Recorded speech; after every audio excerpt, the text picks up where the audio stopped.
मन पर नियंत्रण जरूरी क्यों है? मन का स्वभाव है कि ये आसानी से भटक जाता है। अगर जीवन को सफलता की दिशा में ले जाना है तो मन को काबू करना बहुत जरूरी है। श्री कृष्ण कहते हैं कि बार बार प्रयास करने से धीरे धीरे चंचल मन को वश में किया जा सकता है। मन को वश में करने से दिमाग की शक्ति केंद्रित होती है, जिससे कार्यों में सफलता मिलने लगती है। अगर मन को वश में नहीं करोगे तो ये आपका सबसे बड़ा शत्रु बन जाता है। भगवान में कोई छोटा बड़ा नहीं है। इस संसार में ईश्वर कई रूपों में जाना जाता है। इनमें से कोई भी रूप छोटा या बड़ा नहीं है। परमात्मा का हर स्वरूप समान है। जैसे हर नदी अंत में सागर में जाकर मिलती है, वैसे ही हर धर्म, मत और संप्रदाय की धाराएं परमात्मा रूपी समुद्र में समा जाती हैं। यह संसार परमपिता का ही स्वरूप है। वो हर कण में विद्यमान है।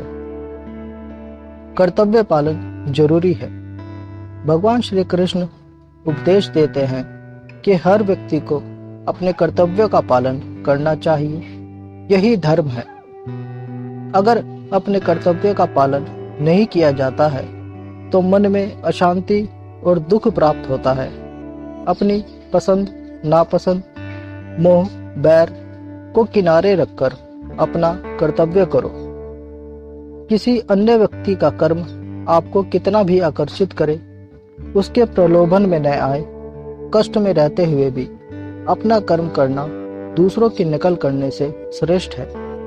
अपने कर्म और कर्तव्यों का पालन ही जीवन का सही मार्ग है, क्योंकि कर्म करना अकर्मण्यता से हमेशा बेहतर है। कर्तव्य में दोष देखकर पीछे न हटे, क्योंकि हर कोई कर्म में न तो कोई छोटा है न बड़ा हो सकता है। जैसे अग्नि के साथ धुआं भी होता है। सदैव कर्म करो। कर्म करने से पहले विचार करो, लेकिन बहुत ज्यादा विश्लेषण मत करो।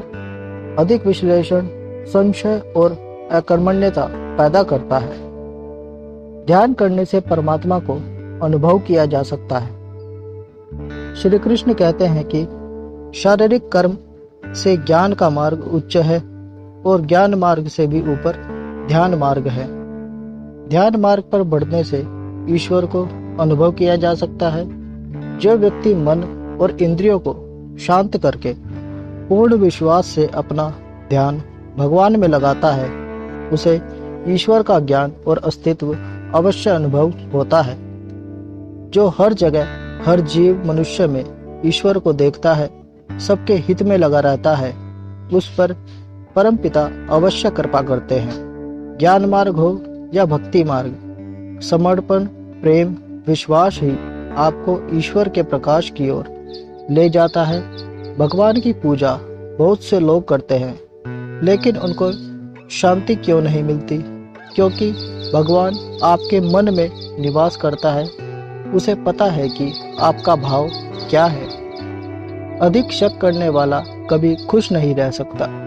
श्री कृष्ण गीता में कहते हैं कि संशय करने वाले का विनाश हो जाता है, इसलिए संदेह करने से बचे। अधिक संदेह करने से मन की शांति भंग हो जाती है और व्यक्ति भ्रमित होकर अपने संबंधों को नष्ट कर डालता है। जिसे शक करने की आदत पड़ जाती है, उसे इस लोक या परलोक में भी शांति नहीं मिलती। सत्य की खोज ठीक है, लेकिन बिना सच जाने कल्पनावश होकर संदेह करना का अंत दुख, क्लेश, पश्चाताप के रूप में होता है।